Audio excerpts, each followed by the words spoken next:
Well, welcome back to another segment of Talking About Success. I'm here with one of the coolest people I've ever met in my life, Dr. Stanley G. Robertson, author of a new book that's coming out called Quit, The Last Principle of Success. I love that.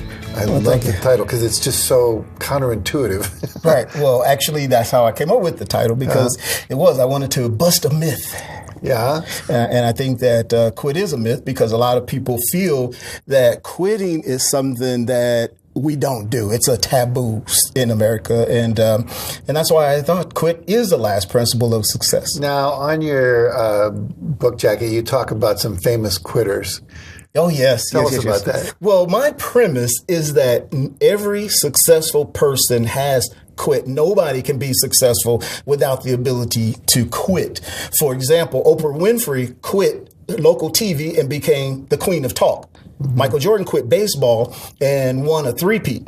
Thomas Jefferson quit Great Britain and started America. Then The Rock quit wrestling and became a action star, and Arnold Schwarzenegger quit being an action star and became a governor. So my premise is that 100%, no person has ever achieved success without the ability to quit. So why is quitting so important? Why is the ability to quit so important? Well, because the notion of quitting, there's actually a technical term for this idea, and it's called goal disengagement. Mm-hmm. Quitting is so important because if you're going to be successful, you got to realize fast that goal is no longer attainable, and then redirect your energies into something that is attainable. So teaching our children to quit, do you think that's important? Well, yeah, that's actually an issue. It's an interesting part. You can't quit school. That's right. Don't quit the team. Yeah, you can't. Right, you can't quit piano lessons. You can't quit the horn, and so forth. But the idea of quitting is not to say that like you're not going to tell your children that it's okay to quit. However, it may be harmful for you to tell your child that they can't quit if, in fact, that thing is not working for them. So if your child has a goal and that goal has changed because that kid may get to the point where they don't want to play football. They don't want to play the horn. Now, you could either tell them, I forbid you to quit the sport. You've got to continue for the rest of the year.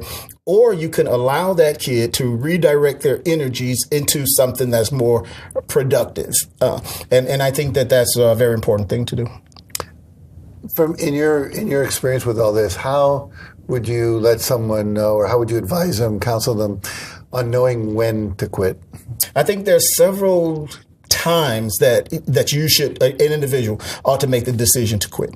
One of those times might be, for example, if the thing itself is no longer fun, or if the thing itself is no longer adding value to your life, or if the thing itself is a dead end, or for some reason that thing that you're doing, when you get to the point where you recognize this is no longer going to work for me. I had a friend when I was growing up, he played football and then he went to college to play football, which he did very well in college, got a chance to play on a professional sports team. When he played on the professional, he didn't actually play, but he got a tryout for a professional outfit. When he went to the outfit, he missed his flight, wasn't able to actually make the training camp. And then, of course, his dreams went up in smoke. Well, he needed to quit the desire for that thing because you only get one shot. He blew his chance. So the idea behind quitting, there's two things that you have to actually quit if you're going to be successful at doing it. You have to quit the effort and you have to quit the commitment. He quit the effort, or at least they quit it for him, right? It wasn't going to happen. But he didn't quit the commitment. In his heart, in his soul, he still wanted to be a professional athlete. And as a result, he continued to pursue that, and it caused him trauma, emotional harm. When you say he continued to pursue it, he wasn't actually trying out for teams, but he never gave up the sense that he blew it. Is that what you're saying? Both. He never gave up the sense that he blew it, and he kept thinking that he was going to be a free agent. Someday. Something was going to happen for him. He was going to be a professional football player. That was his dream. That's all he knew. That was his identity. But it wasn't going to work. And the moment he decided, and he since have now given up the commitment to that, and he's gone on to do some great things. He was able to start a nonprofit organization working with people with disabilities. So it was time to let go. Yes. Yeah. Now, the question I want to ask you, you already kind of talked about all the famous people who quit something. Do you have another story of like someone you know personally or someone you've worked with that's quit something?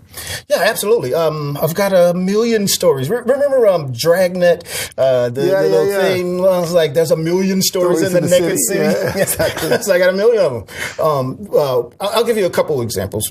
One is in relation to the Vietnam War. During the Vietnam War, the United States had gotten pulled into that war because of this theory that they had that if they were able to take down the North Koreans, then that would create. North Vietnamese. That would cause a domino effect, and it would be the collapse of communism, right?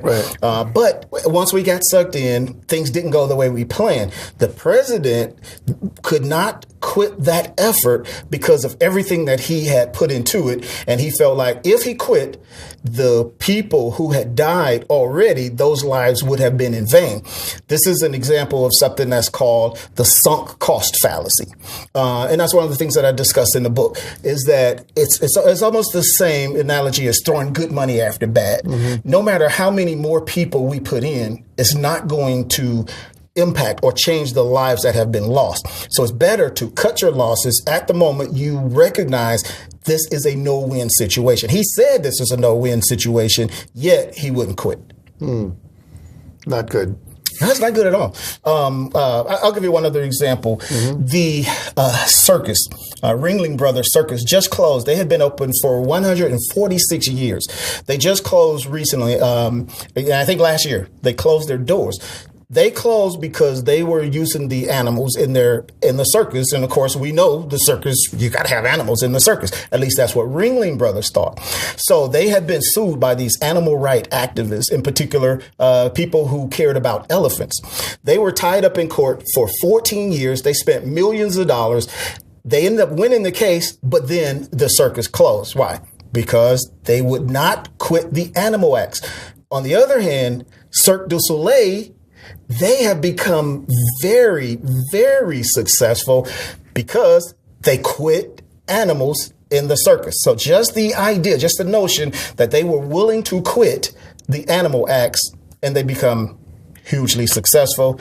Other company refused to quit, and they knew that the animal acts were bad. In fact, the owners of Ringling Brothers said that we recognize that the animal acts are bad for the company, they're bad for the audience, and they're bad for business. Yet they refused to quit.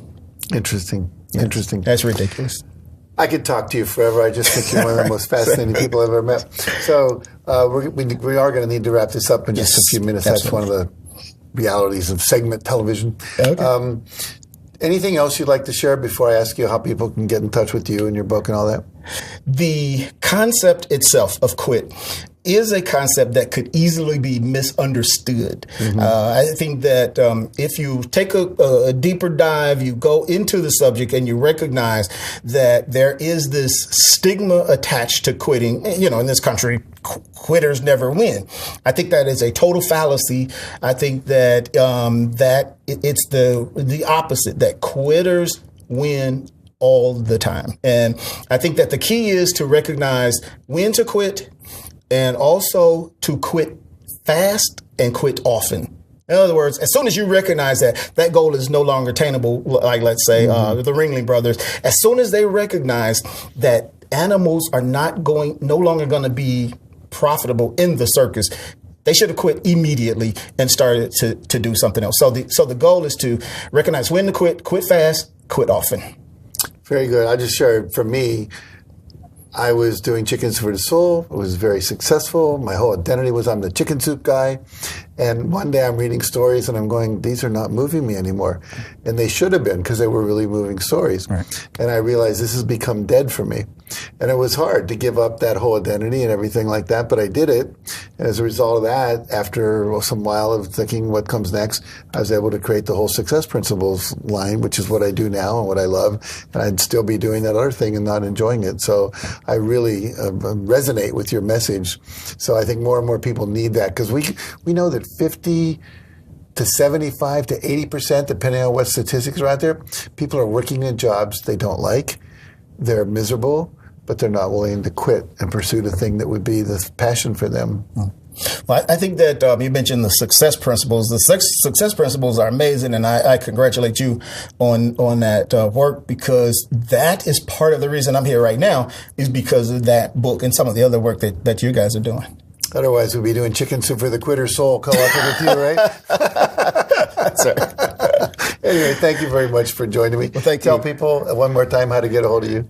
Yeah, you can reach me at StanleyGRobertson.com on the internet. Also, you can check out my YouTube channel where I have a bunch of videos. I actually did a show called The Ink Spot, where I talk about books. So what we did, we sat around in a group, we read a book. We had several people. We read the book. I interviewed the author, and then after I interviewed the author, then we debated the issues that were explored in the book. So YouTube, Stanley G. Robertson. All right, very good. Well, I'm looking to have you back sometime soon, because you're too much fun.